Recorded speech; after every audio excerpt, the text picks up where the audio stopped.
Don't interrupt your enemy when he's making a mistake. This has often been misattributed to Napoleon Bonaparte, the great and terrible French ruler, but it seems to be a modern adaptation of some of his views. In fact, it's something which is quite modern in its application as well. In politics, it's often a good idea to allow your enemy to harm you or attack you in certain ways, if that will play to the jury, to the crowd, to the voters in a very specific way.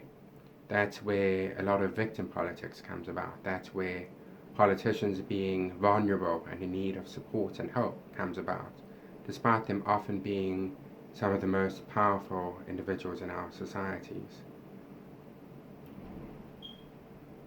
When there was to be certification of the Electoral College vote without an audit or signature audit or those additional things that some of the Republicans and Donald Trump wanted because of the change in voting method and given some strange happenings at certain of the polls, which Joshua Hawley and a number of Republican senators were going to be objecting to that certification, something that Democrats had done when Trump was also, when he got elected, they objected to some of the objectors. It's something which happens, but they were going to object and want to have some sort of order take place or something along those lines. Trump had wanted to take massive protesters outside and do what had been done during the Kavanaugh hearings, where the Democrats had people go outside of the Capitol and protest against the hearings and protest against Kavanaugh.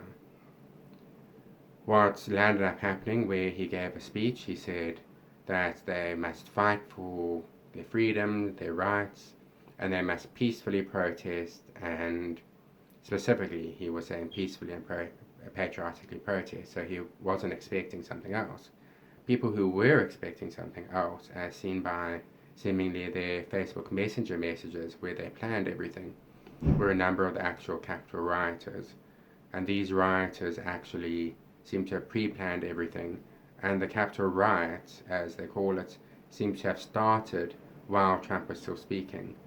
Given that he was quite a distance away, it couldn't have been the people listening to him speaking there, because they'd have to have walked quite a distance. Now, to incite something is to encourage someone else to commit a crime, but that encouragement needs to be imminent.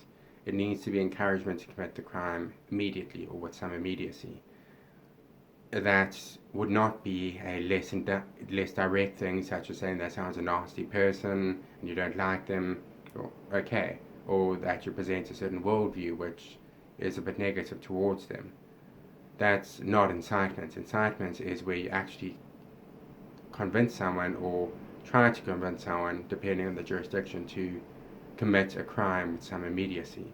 So if Donald Trump had been inciting a few weeks ago and then this Capitol riot happened, it's unlikely that that would actually be incitement. It would have to be a statement on the night where he specifically said peacefully and patriotically protest. Now, patriotically protest seems to suggest lawful protest, as does peaceful protest seem to suggest. So it was a weak case they had against him. But they nonetheless decided, Nancy Pelosi decided, we're going to impeach him. Now, impeachment is something specific. It's charging someone with a crime in the court of Congress. So the lower house of Congress charged him with a crime. It was largely a vote which went along partisan lines, though something like 10 of the Republicans defected and also decided to impeach him. You then, after this vote, had it sent up to the Senate, and the Senate said, we're not going to reconvene now, we will only reconvene after Trump is out of office. So the purpose of impeachment is to remove someone from office in accordance with the US Constitution and to prevent them from being able to stand again. At least that's the ambit of it. So you can remove them from office and you can prevent them from standing again. Now, prevent someone from standing in office without remove them, that doesn't really make sense from a legal sort of perspective, because then they could just act like the censors of ancient Rome, where the censors would get together and decide who would not be allowed to stand for office versus those who would be.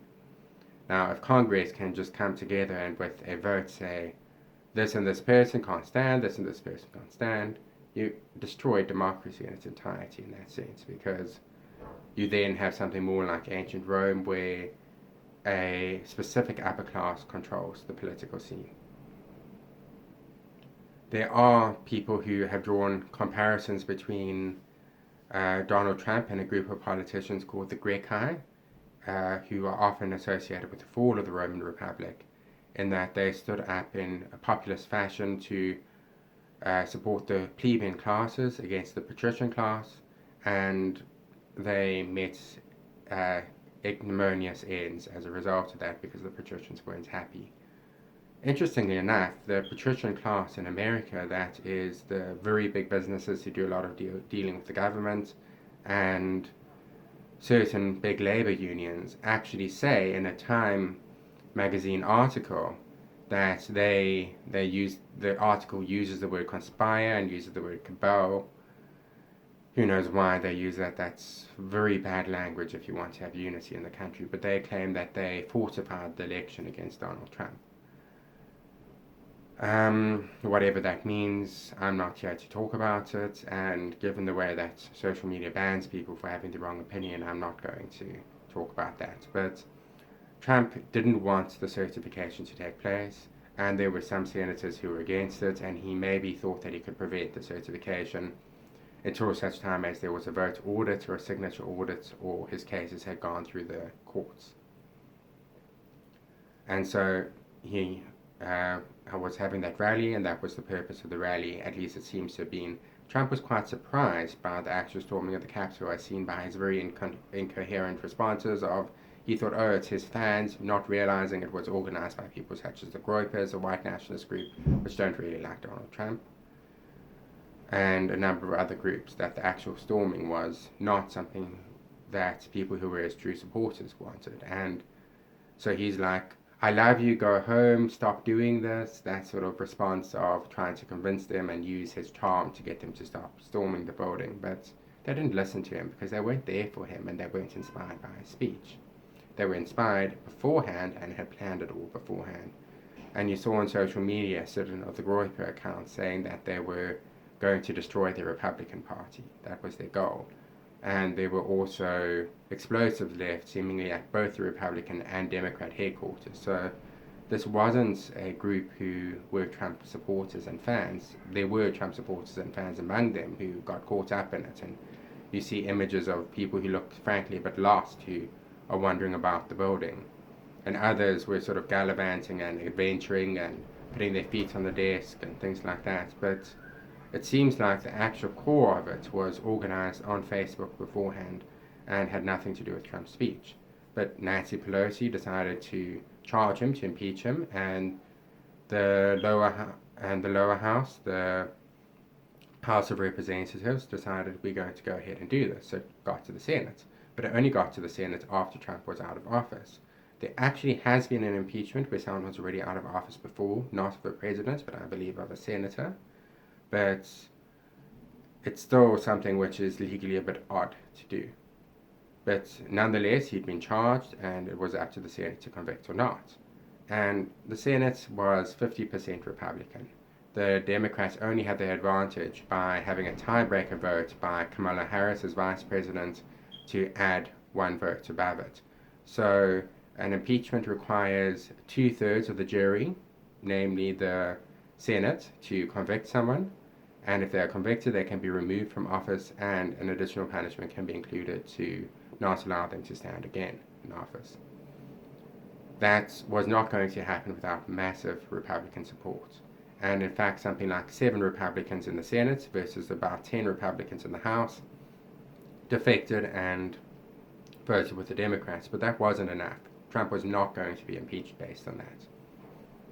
Now, there's talk about using some legislation which allows for someone to be prevented from standing for office in America if they have been involved in an insurrection, which some Democrats are talking about using now because they say we only need a majority vote to get rid of Trump then. But again, what Trump did was not, legally speaking, incitement of insurrection. That's why they haven't charged him. They might decide to charge him now to add on up the ante, but if he gets charged, he will be acquitted by a court of law, because what he's done, unless they were to change the law extensively, and you're talking about a Supreme Court which is now ruled by textualists who believe in the letter of the law, not in changing the law for to what they believe it should be, but who believe in applying the law as is, you're not going to get Trump actually convicted and sent to jail for something like insurrection. So if that were to be used, again, you have a situation where anyone can then be told, oh, you incited insurrection, and we're going to use our mere majority in the Senate to prevent you ever standing in office, to act like the actual censors in ancient Rome. And the Roman Republic, of course, fell.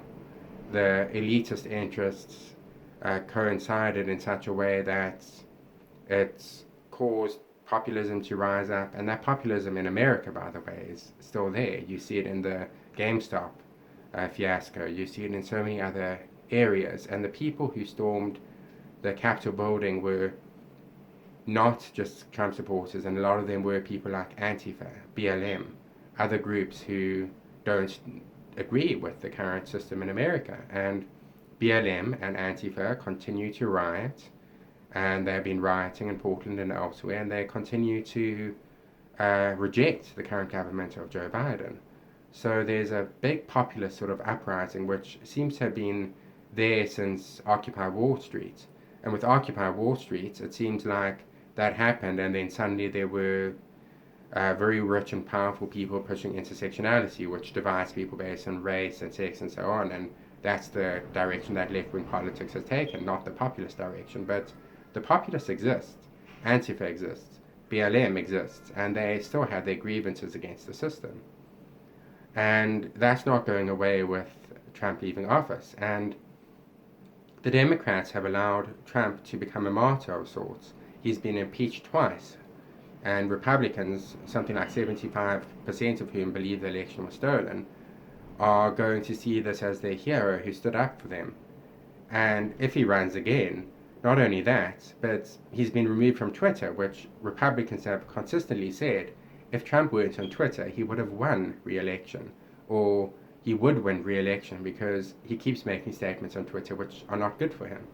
So Democrats have given him this additional impeachment. They made him the most acquitted president in US history, as the Babylon Bee satirically puts it. And they have also allowed him to be removed from social media, so that now, instead of these social media tweets, he's releasing these statements which are formal and, crafted in a way which is politically expedient for his aides to be able to make sure it's the right sort of statement. So don't stop your enemy when they're making a mistake. And I think that in this case, the Democrats have made a very big mistake. I think they've overreached, and I believe a lot of what they're doing with Biden is overreaching. And you can see that in the way that the left is now starting to turn on itself, because promises were made which were over-promised.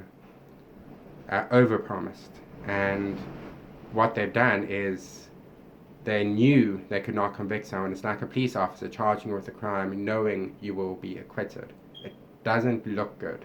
It doesn't have the result in PR and public relations that the Democrats seem to think it does.